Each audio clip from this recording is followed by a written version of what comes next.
7h-10h sur Radio Courtoisie, suivez la ligne droite.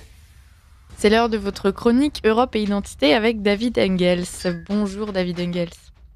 Bonjour Lieselotte, bonjour. Alors sur quoi portera votre chronique du jour ? Eh bien, le sujet vous paraîtra peut-être un peu rabâché, mais pour moi, il est justement d'une actualité particulière. Il s'agit de mon amour pour la France. Ce n'est jamais trop rabâché, David Engels. Je Pas disais bien que ici ça en tout plairait cas, aux sur d'autres Français. chaînes certainement. J'étais sûr. Comme vous le savez, je suis belge d'expression germanophone et bien que j'ai depuis toujours régulièrement séjourné en France et me sers quotidiennement pour des raisons familiales du français, j'avoue ne m'être jamais rendu compte à quel point la France était un pays exceptionnel. Ce n'est paradoxalement que depuis quelques années, suite à mon émigration vers la Pologne, qu'à chaque retour en France, je me rends compte de l'extraordinaire beauté de ce pays qui a tout, mais alors vraiment tout pour être un genre de petit paradis. La variété des paysages, la richesse du patrimoine, la densité de l'héritage historique, la beauté des villes, la majesté impériale de Paris, l'immense potentiel de ses ressources humaines, l'omniprésence d'un trésor spirituel unique et non pas pour le moins évidemment l'excellence de sa cuisine. Peu de pays en Europe, voire au monde, ont la chance de posséder de tels acquis. Et certes, je ne voudrais pas mépriser le pays dans lequel j'habite actuellement, la Pologne, qui nous a si généreusement accueillis et dont je défends régulièrement les intérêts légitimes et qui est devenue en quelque sorte la patrie d'adoption du moins de mes enfants. Mais il faudrait être aveugle pour ne pas constater la nature relativement limitée de ses beautés paysagères, un passé culturel nettement moins dense vu que l'histoire avec un grand H y commence 1500 ans plus tard qu'en France, les terribles traces que le nazisme et le communisme ont laissées dans le patrimoine, tout comme dans les esprits, les ravages du modernisme, et je ne vous parle pas de la cuisine.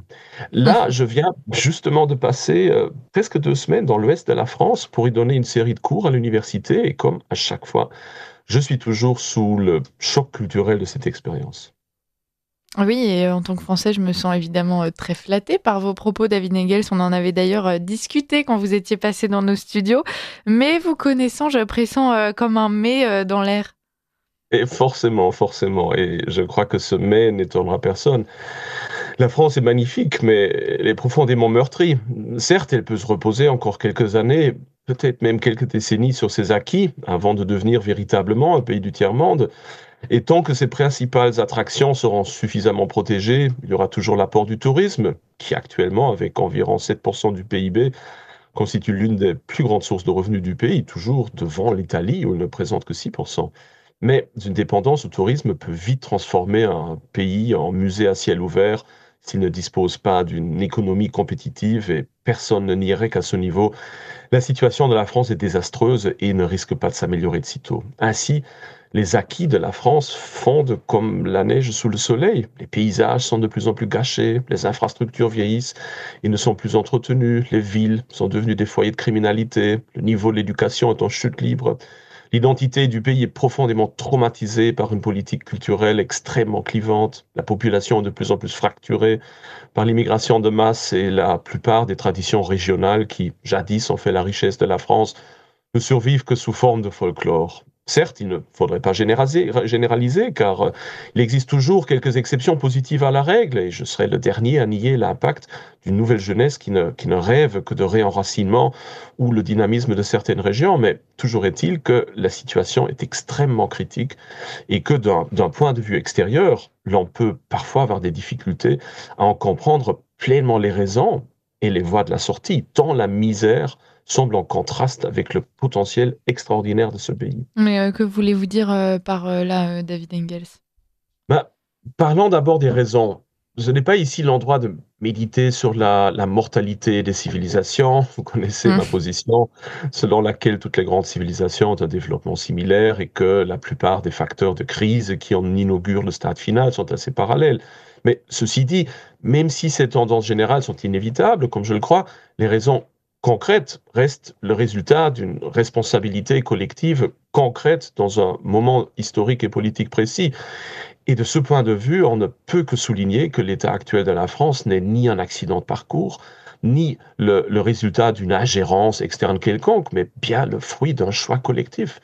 opté pendant non pas des années, mais des décennies pour une politique imposant systématiquement la désindustrialisation, l'immigration de masse, le laxisme pénal, l'avilissement de la fierté nationale, la déconstruction du couple et de la famille, le désinvestissement de l'infrastructure, le nivellement de l'éducation ou la destruction du christianisme, voilà un choix ouvert, explicite et concret qui a trouvé pendant des décennies l'assentiment de la majorité des Français et qui a de plus créé une élite politique tellement solidement ancrée dans les institutions qu'elle arrive à conserver son pouvoir même après avoir été désavouée par un citoyen qui commence tout doucement seulement à se réveiller.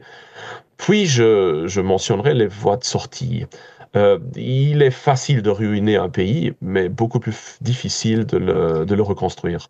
D'abord, le système sociopolitique qui s'est constitué depuis des décennies lâchera le pouvoir uniquement quand il sera avéré que la banqueroute, qu'il a générée lui-même en différant systématiquement toute solution de la crise, est imminente, ce qui permettra de mettre la grande débandade sur le dos de son successeur.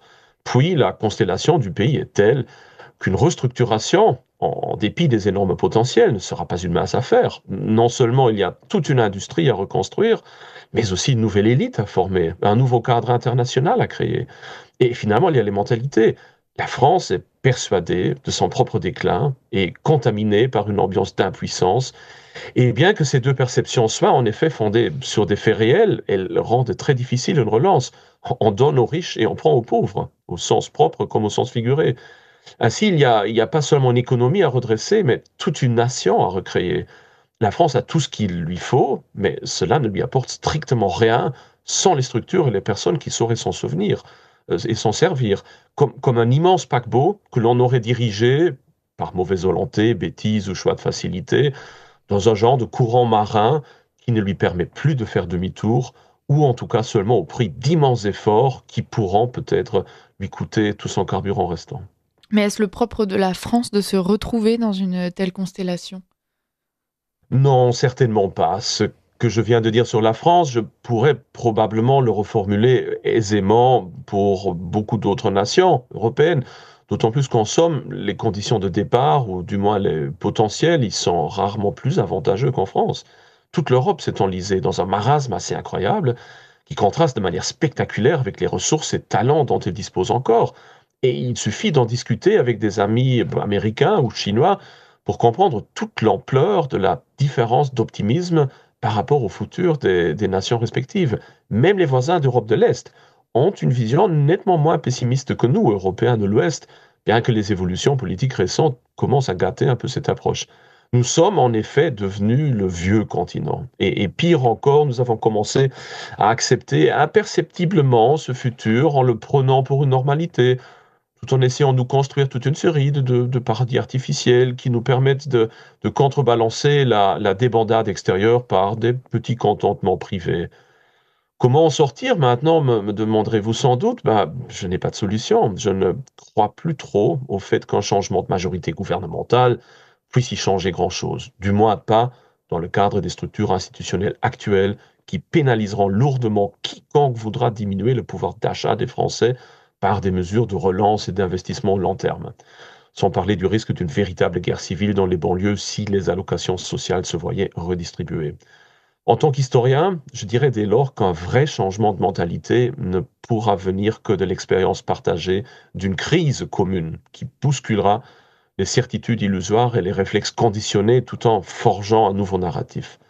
Sans vouloir trop rentrer dans la spéculation, il est en effet fort à parier qu'une telle évolution parte de la France, pays actuellement à la fois le plus meurtri, mais possédant aussi le plus haut potentiel transformateur de notre entier continent. Faut-il pour autant devenir accélérationniste et espérer ouvertement qu'une telle crise arrive le plus rapidement possible pour espérer que notre continent garde encore assez de force vivre pour faire preuve d'une telle résilience? Vu les significations concrètes désastreuses d'un tel moment pivot, nécessaire peut-être, voilà une responsabilité morale que, en dépit des espoirs qui puissent s'y attacher, moi, je n'oserais pas prendre sur moi. Effectivement et nous, de la même façon. Mais tout à l'heure, vous souligniez quand même ces Français qui se laissent enfermer aussi dans cette situation, qui sont probablement assez blasés, en tout cas las, et qui finissent par abdiquer.